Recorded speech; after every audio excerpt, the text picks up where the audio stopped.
guys, my name is Toby. I'm one of the 2 developers who created the prototype for the Bornless a couple of years ago. Today in this devlog, I'm going to update you guys on what we've been working on. I'm really excited to show off how the ritual game mode is progressing.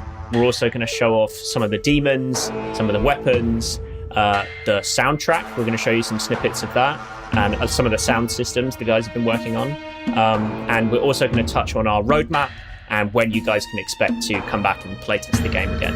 As always, please let us know if you see or hear anything you don't like. We're always reversioning the game based on your suggestions, so your feedback is very important to us. Before we dive into the current progress on the ritual mode, I actually want to jump back in the timeline and look at the prototype so that we can see how it evolved over time and what we learned from the different stages of development.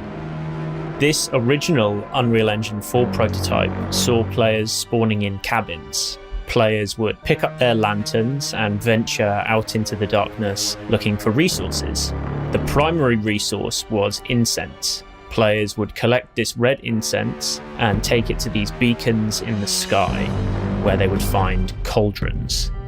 Players would burn their incense at the cauldrons and summon the demon Oribus, a Wendigo whose ancient territory was in these woods.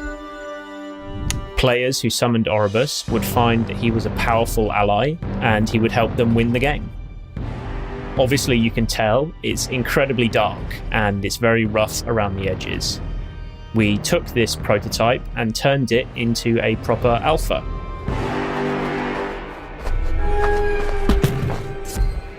Okay.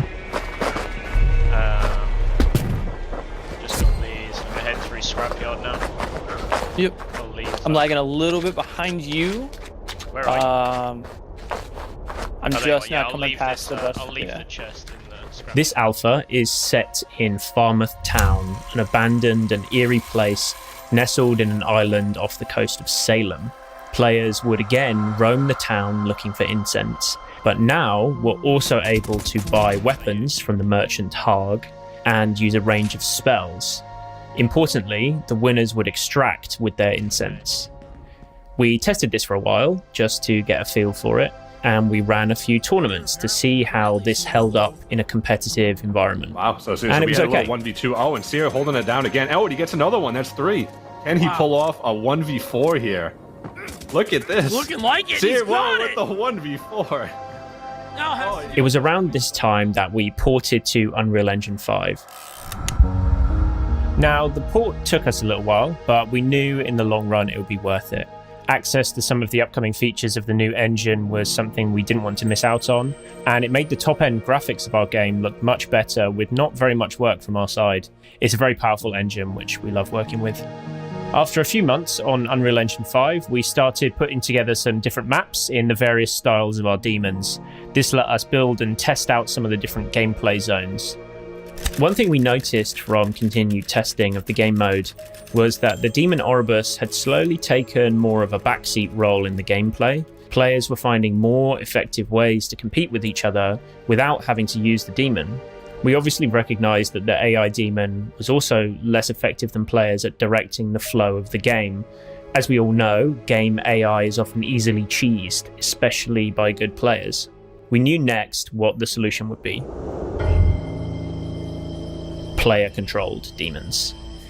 It was time to get the game into the hands of a few more people, so we launched our store pages on Steam and Epic Games and held 2 playtests in September and October. We ran global playtests on our Asia, EU, US, and South American servers to get a start on load testing and server cost optimizing. During these tests, we put to the players our first player-controlled demon, Botis, the gigantic snake in their jungle lair. Now, for anybody who played this, you know how difficult Botis was to control, but it was very useful for us in seeing how a player-controlled demon might feel when defending objectives, hunting players, and other mechanics we were looking at doing in the ritual mode. Along with the Titan mode, this demon mode, we also had our traditional 2v2 arena. This allowed players to jump in and test the basics of the combat system, so that we could get some comprehensive feedback on the feel of the moment-to-moment gunplay. Importantly, we'd love to extend a huge thank you to our Mythos creators, faction partners, and Steam playtesters. You guys came in and tested a very early and unfinished version of the game, and your feedback will be instrumental in the next stages of development. Let's take a quick look at some of the moments from our creators, because there were some good ones. Oh, I got fucking dead. I'm dead. Where's the snake? I get it! I did not even In the water. There's a snake. Snake! Fuck off! That's a big fucking snake. Oh, it's a big fucker! Dude, fucking shoot it! One straightforward bit of feedback we had was that people wanted more weapons. The good news is we're working on a bunch for you guys.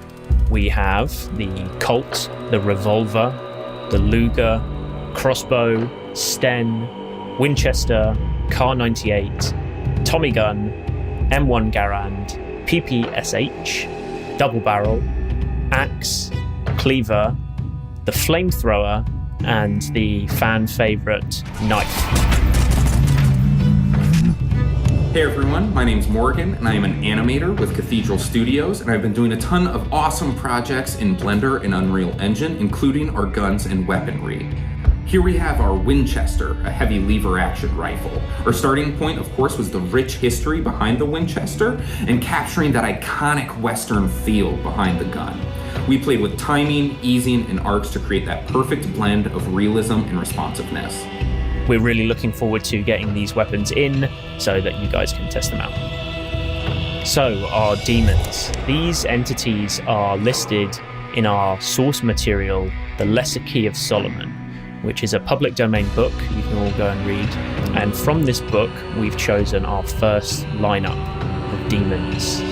We have Oribus, the Secret Keeper, Belial, the Bloodthirsty Lord, Zagan, the Entertainer, Baal, the King in the Deep, Botis, the Great Hunter, Malphus, the Twisted Surgeon, our first angel, the Angel Gabriel, Harg, our friendly neighborhood merchant, Corvus, the Wise, and an unnamed Minotaur with unknown motives. Many of these characters have their own theme songs. Let's have a listen to our soundtrack and how it's been developing so far.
Let's go over to Ollie now to hear a little bit of the other systems that the sound department's been working on. Hi, I'm Ollie from the sound design team, and today I'm working in Wise and Unreal Engine on the vehicle audio system for the upcoming Ritual mode. With a series of blend tracks, switches, states and real-time player controls, we can manage the dynamics of the vehicle sound design from within Wise without having to do lengthy, complex coding in Unreal. We have a very rudimentary test level to begin with in the engine.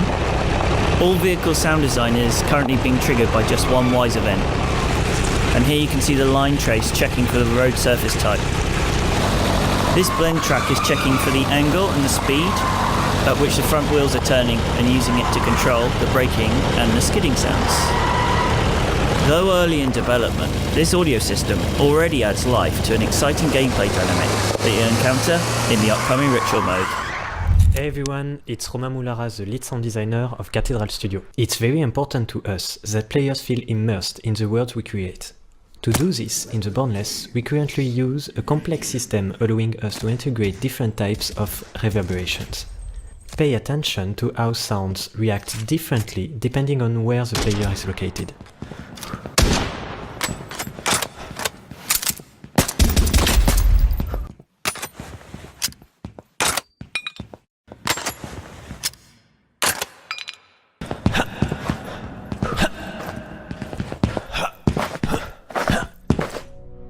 We hope you liked these few elements. Thank you for watching this video and see you soon. Another key system we've been working on is our safe house base building. This is obviously a very early prototype, as you can tell, but here you can see Luke, one of our developers, is pulling items from his inventory, which he's placing down. The key thing here is the persistence for saving is already done, meaning fully custom safe houses aren't too far away. So that's everything that's happened before. What's happening now? Let me introduce you to the full Falmouth Island. This ritual game mode is broken into 3 phases. Phase 1, loot and explore. Phase 2, invoke the ritual. Phase 3, hunt or escape. Phase 1 is not too dissimilar from the original prototype. The only difference now is more to explore, more loot, more mobs, more secrets. To help players get around this large map, we're introducing cars. Let's check them out. Hey, I'm Fred. I'm Cathedral Studios' 3D character artist. I was the creator of all past, present and future demons in the Bornless, so you might have seen some of my work. But I also hop in loads of other areas such as prop art, environment art, as well as VFX. In this clip, you'll see me texturing our brand new car in Substance Painter. If red isn't your thing, don't sweat. We'll be dropping loads more varieties in the future, but I hope you enjoy watching. So that's Ritual Phase 1. Let's take a look at Phase 2. Phase 2 will see players hunting for ritual components, required items and materials for the invocation of a demon. In order to get these ritual components, players will have to undergo tough challenges. The first challenge we're designing is the Spider Horde mode.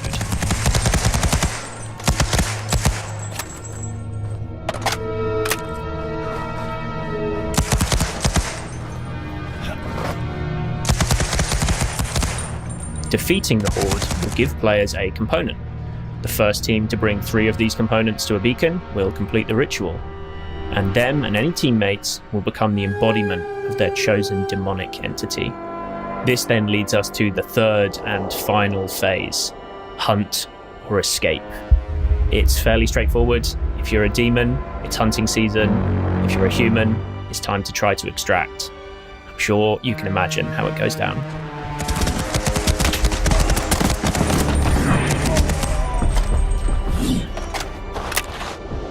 Players who successfully extract the match or win via a demon invocation will keep any loot they were carrying and take it back to their safe house. Their safe house is where they and their friends can form a faction, which will one day compete on a global territorial conflict known as faction wars. We'll have to show you more of that another time, because it's not quite ready yet. So thanks for tuning in, guys, to this devlog. In terms of playtesting, you guys can expect to get your hands on it around Q1 2024 for a ritual game mode playtest.